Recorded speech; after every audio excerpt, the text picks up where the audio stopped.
Today we're going to be talking about archetypes, and archetypes is a terminology that you've probably seen around and may not have a clear idea as to exactly what archetypes are.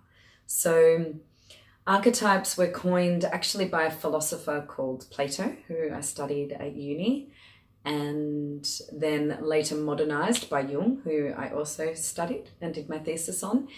And Plato describes archetypes as forms, the forms behind the human condition that exist without us being able to see them.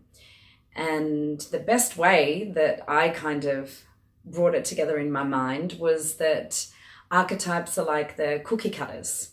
You know, there's a form that exists, and then the gingerbread men that go into those cookie cutters, for instance, all come out differently. Like some have bigger arms and they look different, some are puffier, some are crispier.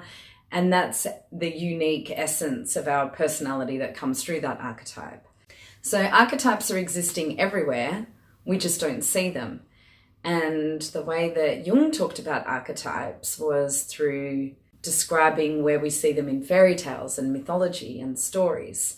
So everyone's familiar with the queen archetype and the tyrant, or the princess, the evil stepsister, the oracle, the magician, the daughter, the maiden, you get the picture. And these archetypal energies are really the primal forces that move us.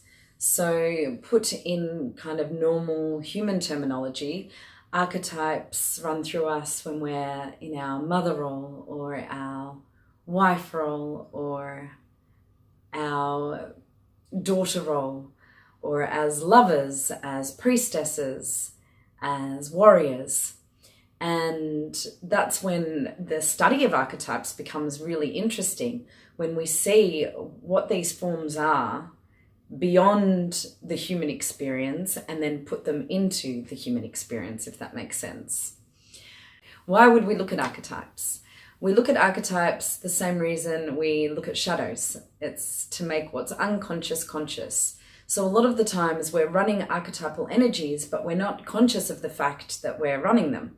So when we're exploring archetypes, we can actually differentiate between them and call different archetypes on when we need them.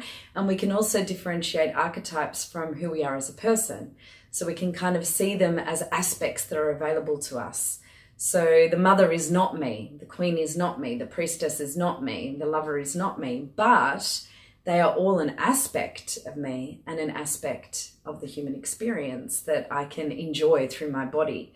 So the primary way that we work with archetypes, the how, is through embodiment. It's through practices that allow us to experience these archetypes through our bodies so that we know what they feel like.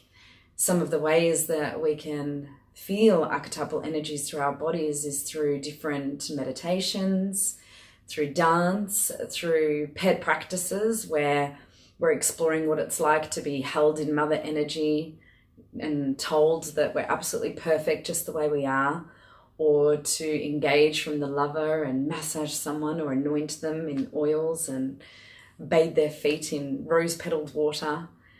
We can feel the warrior when we really stand strong and express our boundaries and our no, or share experiences with someone about our desires and our boundaries and our truth.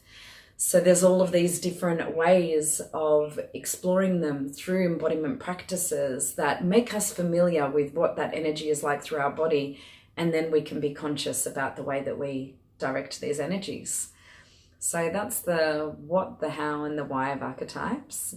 And really, to understand them, the understanding, like I think all spiritual concepts, is received through the body, not through the mind.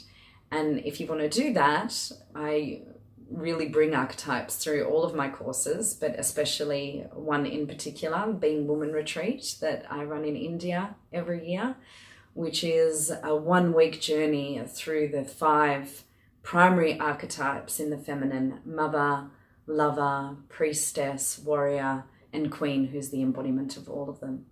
So I hope that you've gained some insight into archetypes, and if you're inspired to look further, go to my blogs or come and do some work with me. Thank you.